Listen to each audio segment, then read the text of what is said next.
कराची में बिजली की कीमतों में मुजव्वजा इजाफा अभी नहीं किया जा रहा। वजीर आजम ने कराची में बिजली की फी यूनिट कीमतों में इजाफे का फैसला मुअख्खर कर दिया। इमरान खान की जेर सदारत काबीना की तवानाई कमेटी के इजलास में फैसला।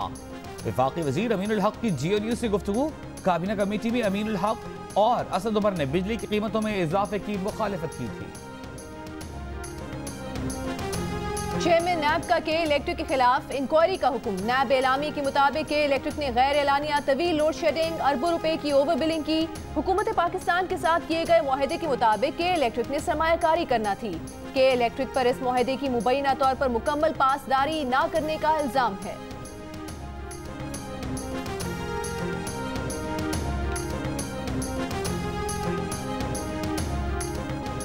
असद उमर की यकीन दहानी। सियासी जमातों का एहतजाज। कराची में लोड शेडिंग खत्म न कर पाया। शहरी 8 से 10 घंटे लोड शेडिंग की अजियत सहने पर मजबूर। Shah Faisal colony, model colony, Gulistan Jauhar, Gulshan Iqbal में 7 से 8 घंटे की लोड शेडिंग। फैदाबाद करंगी लाठी बाबर मार्केट में भी 8 से 10 घंटे की लोड शेडिंग जारी। करंगी में तंग आए शहरियों का एहतजाज। कई इलाकों में पानी की किल्लत पैदा हो गई।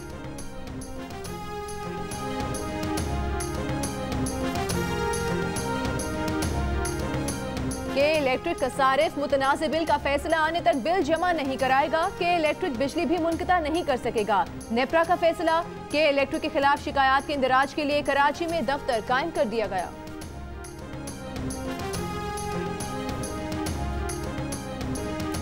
कोरोना मरीजों में कमी आवाम के हिफाजती तदाबीर और इंतजामी इकदामात का नतीजा है। एहतियात में कमी से वबा का फैलाव बढ़ सकता है। विफाकी वजीर असद उमर की NCOC के इजलास में गुफ्तगू। कहा, ईद उल अजहा पर किसी किस्म की नरमी वबा के फैलाव में इजाफा कर सकती है। तमाम सूबे यकीनी बनाएं कि हिफाजती इकदामात पर सख्ती से अमल दरामद हो।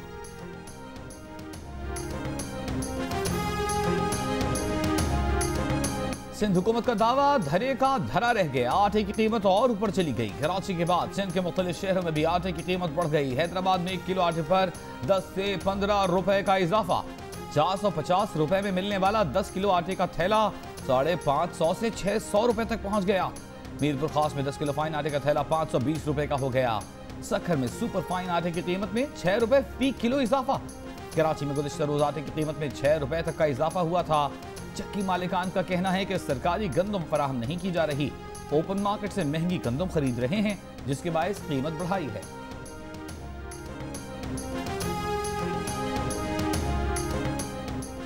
प्रेस कॉन्फ्रेंस में सवालात उठाए 4 दिन हो गए, हुकूमत का जवाब नहीं आया। बिलावल भुट्टो की याद दहानी। बयान में तहरीक इंसाफ को मुखातिब करके कहा, मालम जबा करप्शन का जवाब दो, BRT करप्शन का जवाब दो, सिलाई मशीन से न्यूयॉर्क में बनने वाले टावर्स की करप्शन का जवाब दो, फॉरेन फंडिंग में होने वाली करप्शन का जवाब दो, अब्राज ग्रुप और के इलेक्ट्रिक की करप्शन का जवाब दो, आटा, चीनी, पेट्रोल, PIA और बिलियन ट्री मंसूबे में करप्शन का जवाब दो।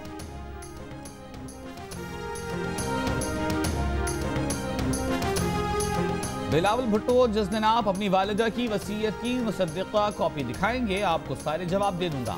वफाकी वजीर अली जैदी का पीपल्स पार्टी के चेयरमैन को जवाब।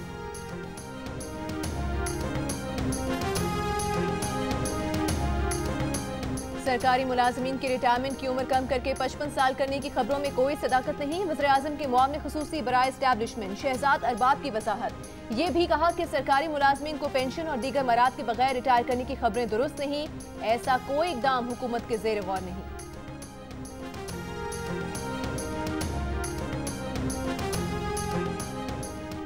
भारत को भारतीय जासूस कुलभूषण तक काउंसलर रसाई दे दी गई।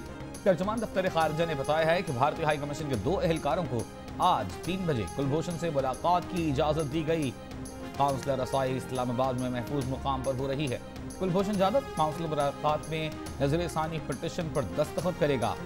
कुलभूषण को पहले काउंसलर रसाई गुज़िश्ता साल 2 सितंबर को दी गई थी। हुकूमत ने किसी को एतमाद में लिए बगैर भारत के साथ तिजारत खोल दी। हम इमरान नियाज़ी से पूछते हैं, किसके हुक्म पर भारत को नवाजा जा रहा है। पीपल्स पार्टी रहनुमा पलवत शाह खान की प्रेस कॉन्फ्रेंस। कहा, कुलभूषण का नाम ये हुकूमत क्यों नहीं लेती। नफीसा शाह ने कहा कि PTI वबा बनकर हुक्मरानी कर रही है, 2 साल से अवाम पर मुसल्लत है।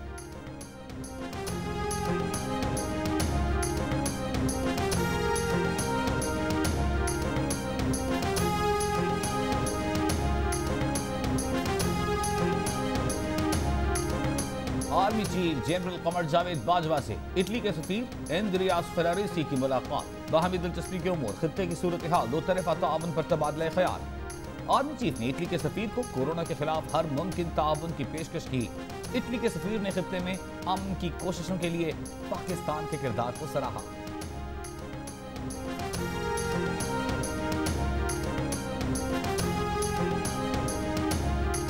लगता है मॉब ने खुसूसी वजारत चला रहे हैं और बहरान के भी वही जिम्मेदार हैं। इल्जाम लगता है हुकूमत गैर मुंतखब लोग चला रहे हैं। जो मुंतखब होता है उसे आवाम में जाना पड़ता है। गैर मुंतखब लोग तो बैग उठाकर अपने दफ्तरों को चले जाते हैं। पेट्रोल की किल्लत से मुतालिक केस में लाहौर हाई कोर्ट के रिमार्क्स वफाकी काबीना की मीटिंग के मिनट्स अदालत में पेश कर दिए गए। चीफ जस्टिस ने रिमार्क्स दिए जिसने मीटिंग के मिनट्स बनाए हैं। लगता है वज़ीर आज़म को खुश करने के लिए बनाए हैं।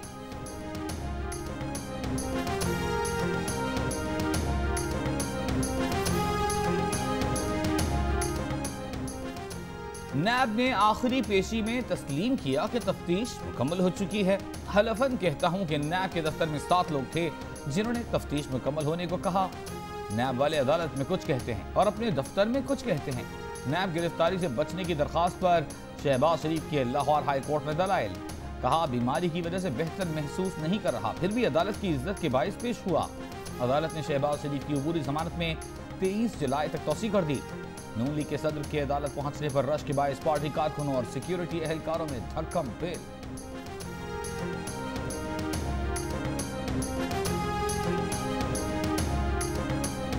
सिविल एविएशन अथॉरिटी ने कतर एयरवेज के 35 पायलट्स पाकिस्तानी पायलट्स के लाइसेंस मुसद्दिक़ा होने की तस्दीक कर दी। मजीद 4 पायलट्स के लाइसेंसों से मुताल्लिक रिपोर्ट 7 दिन में मुरतब की जाएगी।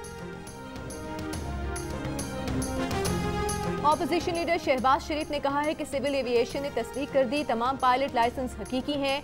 CAA की तस्दीक PTI हुकूमत के खिलाफ चार्जशीट है। अपनी बेवकूफ़ी के बायस PTI हुकूमत ने PIA को नुकसान पहुंचाया। मुल्क बदनाम करने के अलावा खजाने को अरबों रुपए का भारी नुकसान पहुंचा है।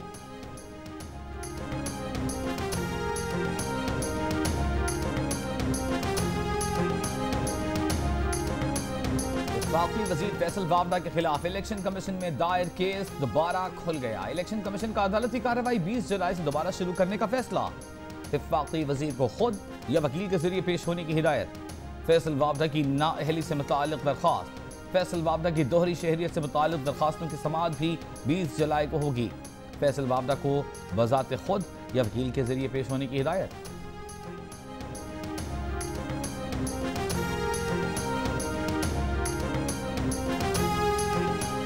मुस्लिम लीग नून की गैर मुल्की पार्टी फंडिंग से मुतालिक इलेक्शन कमीशन में स्क्रूटनी कमेटी का इजलास। नून लीग का स्क्रूटनी कमेटी की कार्रवाई जल्द मुकम्मल करने का मुतालिबा। वकील मुस्लिम लीग नून ने कहा तमाम रिकॉर्ड और अकाउंट्स की तफसीलात जमा करा चुके हैं। तहकीकात की दरखास्त देने वाले रहनुमा PTI फारूक हबीब कहते हैं नून लीग ने जो गढ़ा PTI के लिए खोदा उसमें खुद गिर गई। कहा कहीं इस केस में भी कतरी खत न लाना पड़े।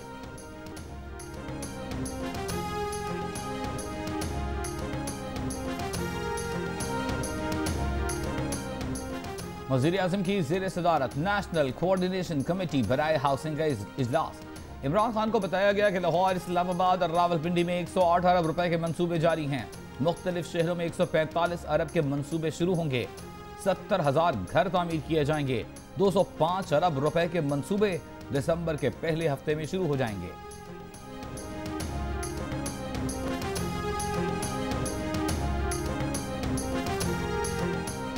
लगता है सारा खैबर पख्तूनख्वा सिर्फ सरकारी मुलाजमत ही करता है। वर्कर्स वेलफेयर बोर्ड घोष मुलाजमीन से भरा पड़ा है। वर्कर्स वेलफेयर बोर्ड के PK में अकरबा परवरी उरूज पर है। सुप्रीम कोर्ट के रिमार्क्स, असातिज़ा और दीगर तालीमी अमले की बरतरफी के खिलाफ अपीलें खारिज। अदालत ने रिमार्क्स दिए कि तमाम भर्तियां सियासी हुई या फिर अफसरान ने अपने रिश्तेदार भर्ती किए। वर्कर्स वेलफेयर बोर्ड तहलील करके तमाम अफसरान को फारिग कर देंगे। वर्कर्स वेलफेयर बोर्ड में मजदूरों का पैसा है, इसलिए हुकूमत दिलचस्पी नहीं लेती।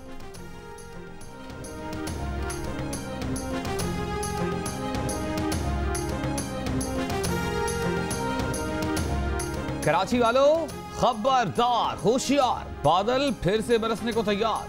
मॉनसून का दूसरा स्पेल आज रात या कल से मुतवक्के। गरज चमक के साथ बारिश और बारिश से पहले आंधी का भी इम्कान। 50 से 60 किलोमीटर फी घंटे की रफ्तार से हवाएं चल सकती हैं।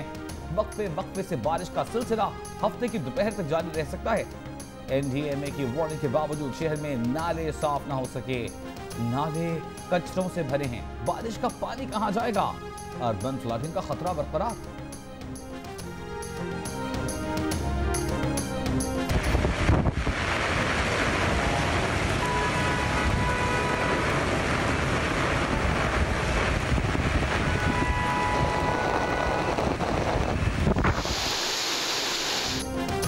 लाहौर में मॉनसून बारिशों की ताजा स्पेल का दूसरा दिन। कई इलाकों में मूसलाधार बारिश। Cantt, airport, Davis road, Abbott road, Lakshmi Chowk, Johar town, Gulshan Ravi और मुल्हिका इलाकों में मूसलाधार बारिश हुई। नशेबी इलाकों में बारिश का पानी भी खड़ा हो गया। रिक्शे बंद हो गए, ट्रैफिक का निजाम मुतासिर। लाहौर बेस मैनेजमेंट और बासा की टीम्स पानी के निकास में मसरूफ रहीं। सरगोधा, गुजरात, चीचावतनी, भक्कर और कमालिया में कभी तेज और कभी हल्की बारिश। बलूचिस्तान के मुख्तलिफ इलाकों में भी हल्की और तेज बारिशें। पंजाब और बालाई इलाकों में अगले 24 घंटों के दौरान फिर बारिश मुतवक्के।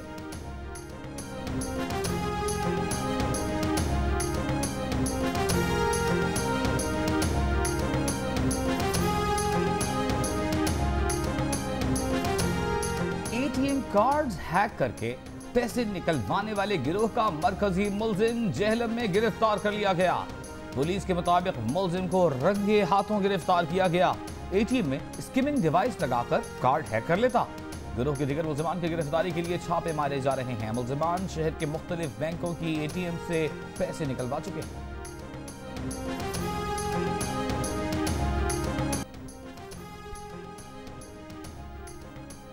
इंग्लैंड वेल्स क्रिकेट बोर्ड ने पाकिस्तान क्रिकेट टीम के स्पिनर काशिफ भट्टी को 2 कोरोना टेस्ट मनफी आने के बाद कौमी स्क्वाड ज्वाइन करने की इजाजत दे दी। इंग्लैंड पहुंचने पर काशिफ भट्टी का पहला कोरोना टेस्ट पॉजिटिव आया था, जिसके सबब उन्हें स्क्वाड से अलहदा कर दिया गया था।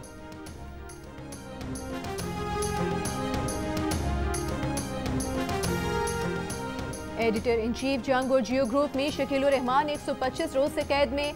मीर शकील उर रहमान की गिरफ्तारी, रोजनामा जंग, द न्यूज और जियो टीवी बंद करने की कोशिशों के खिलाफ मुख्तलिफ शहरों में एहतजाज का सिलसिला जारी।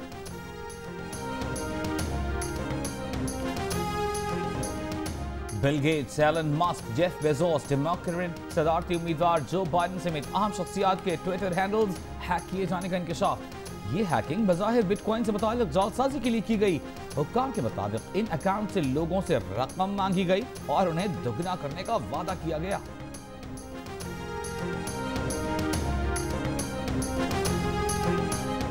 शुमाली वज़ीरिस्तान से ताल्लुक रखने वाले तालिब इल्म बिलावल ने सिर्फ 13 साल की उम्र में किताब लिख दी।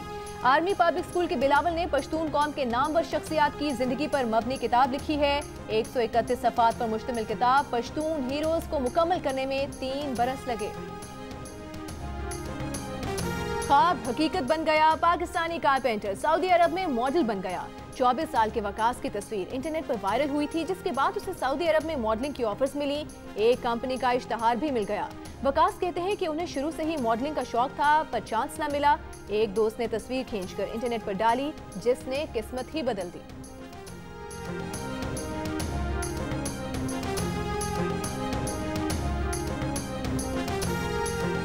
जोड़ते हैं किस तरह टूटे दिल के टुकड़े, साया भी न साथ मेरे खुद से ऐसे बिछड़े।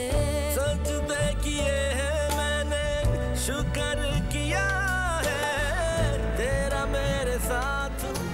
और जियो और 7 स्काई एंटरटेनमेंट के बैनर तले ड्रामा सीरियल बंधे एक डोर से ने तहलका मचा दिया। रेटिंग चार्ट पर और नाजरीन के दिलों पर छा गया। देखिए ड्रामा सीरियल बंधे एक डोर से हर जुमेरात की रात 8 बजे सिर्फ जियो पर।